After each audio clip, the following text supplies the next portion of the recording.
Hello everyone, my name is Nikita and you are on the AutoAdviser channel.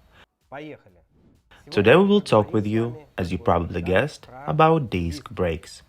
Everyone probably wonders, what is so good about vented rotors and how they differ from ordinary ones? Or what is the advantage of rotors with holes in them?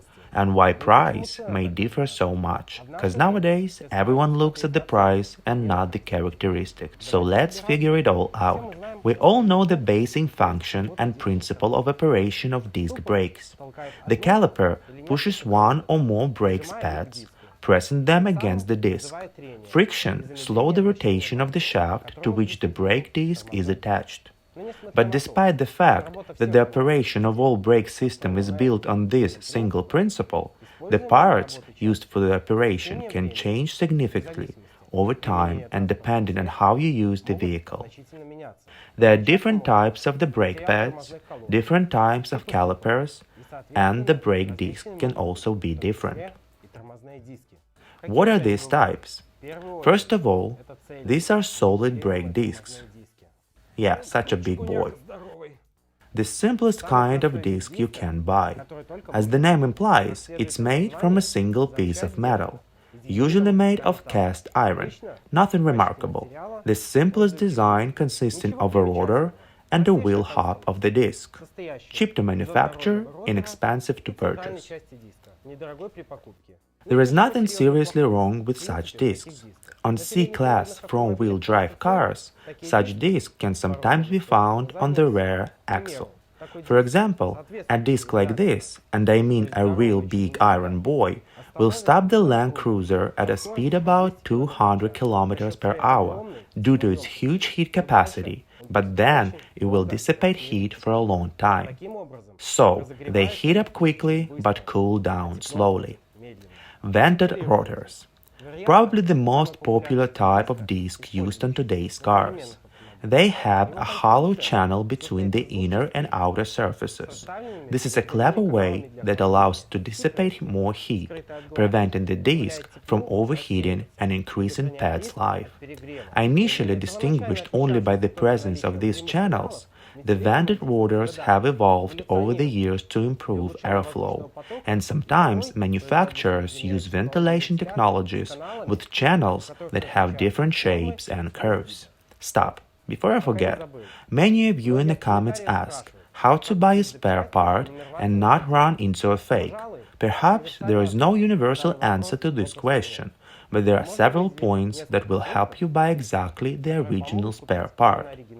First, buy only in trusted places, stores that value their reputation. The second is to search on your own and order from the official representatives of the brand in your country. Each manufacturer on the original site has a map of its world dealers, so be sure to check on the site the authenticity of the inscriptions and banners you met in life or on the internet. For example, like, "We are official dealers," and so on. Thirdly, when ordering parts, also ask for a certificate. Not the best protection, but nonetheless. Fourth, the appearance of the part, packaging, marking, completeness. Check everything as much as possible for compliance with how it should be. Honestly, for more than 2 years I have been ordering spare parts here on the AutoAdviser.by, and I know that the guys order from official dealers. But if you're going to buy on your own, the main thing to remember is that the price below the market should alert you. If someone offers you a new spare part, half of what it usually is, remember that there are no miracles like this. Well, back to our discs. Drilled rotors. In such discs, several dozen holes are drilled on the rotor, and it makes them effective, and not only for their aesthetic appearance. The fact is that the composition of the brake pads contains a bonding agent that disintegrates at high temperatures. That is especially true for old and budget pads. At high temperatures, the bonding agent decomposes, forming a gas layer, which prevents the pads from being pressed against the rotor because of the excessive pressure between their working surfaces. So the holes on the drilled rotors are designed to remove these gases as well as to remove the wear products of the pads themselves.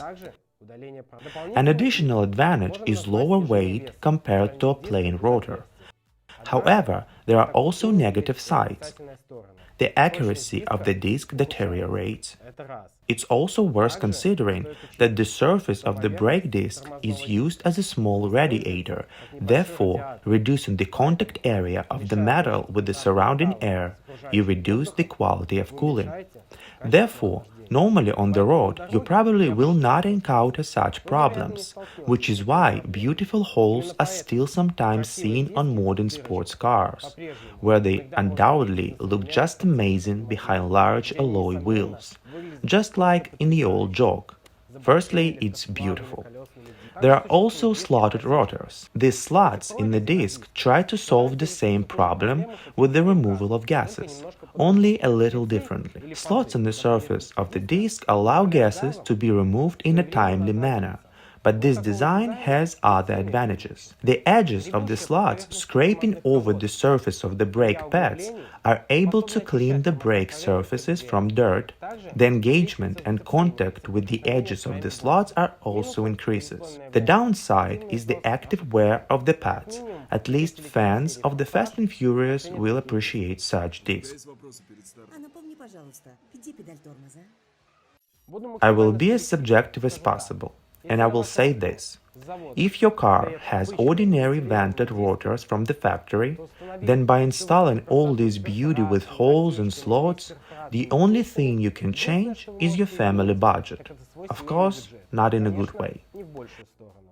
And for lovers of something special, we'll mention carbon and ceramic rotors. Ceramic and carbon brake discs are much more resistant to heat, and it's also less likely that they will float or deform with intensive use, which means that they will live longer. As a bonus, they tend to be much lighter than their iron counterparts, which reduces weight and improves handling. But there is also a reason why their use is still not so common. This is the cost. A set of such rotors and pads can probably be compared with the price of a new but simple car. Listen, what about discs in general? Do they need to be serviced somehow or just changed? Well, to be honest, when changing tires seasonally, you can clean with the metal brush along the edge of the disc. There will be a lot of rust from chemical agents, which are generously sprinkled on our roads. So why carry this extra stuff? Clean them so that it becomes a little prettier.